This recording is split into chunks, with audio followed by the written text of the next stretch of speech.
Hey there, Jonathan Randazzo here, and in this video I'm going to be addressing how to get out of a rut and some techniques that may help you avoid them altogether.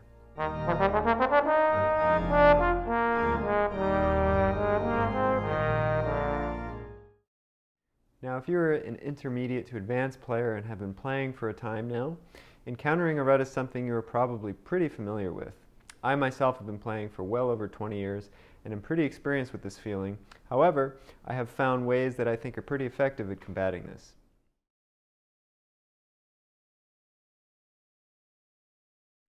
First, make sure that you infuse your love of music back into your playing, and keep it there.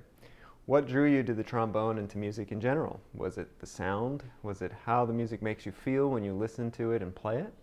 In order to get back to these roots, I find it important to always play something or listen to something that you enjoy.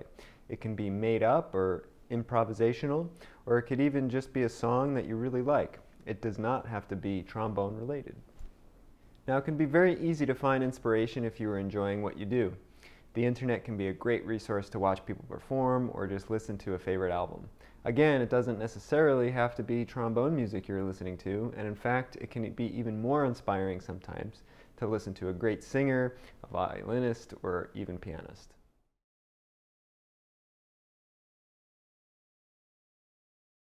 Secondly, it is important to play for people.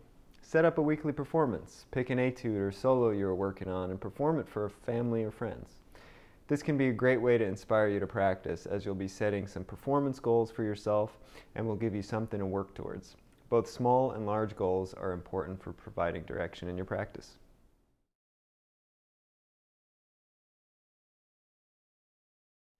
Third, play with people. This is something that can be difficult in these COVID times, but if anyone in your family plays an instrument or sings, it could be fun to work on a duet together.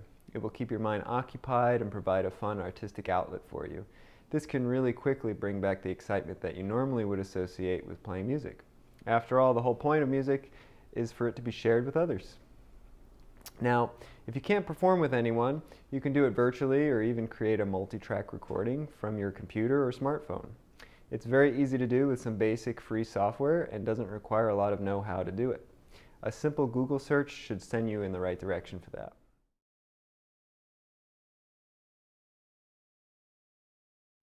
Now, as far as practice tips go, I find it important to practice in smaller sessions rather than one large one. It's very easy to burn out quickly if you are playing in longer chunks, especially when you're working on difficult passages or techniques. Play for 20 to 30 minutes at a time, but stay extremely focused within that time frame.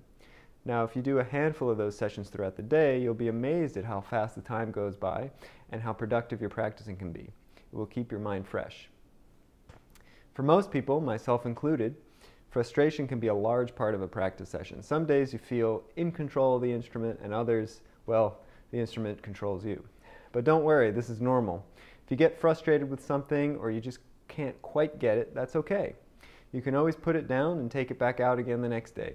You don't need to feel pressured to get it right in that exact moment. Certain things take time.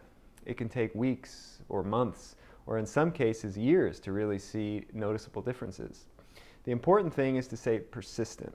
As the saying goes, slow and steady wins the race. Lastly, I just want to say that if everything I mentioned still isn't working, you can always take some time off. Some musicians are very against this and will say things like, "no days off," and glorify long hours of practice. That can be great for a certain period of time, and it's important to spend hours a day mastering your craft. However, it can sometimes be good both physically and mentally to take a break. My advice? Take a day off once in a while. If you go on vacation, don't bring your horn. These things can be extremely helpful in recharging your batteries. You can always get right back in shape when you return.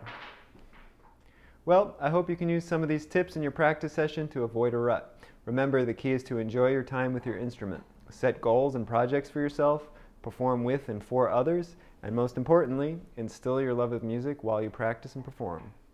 Thanks for watching, and please subscribe below to our YouTube channel. Take care.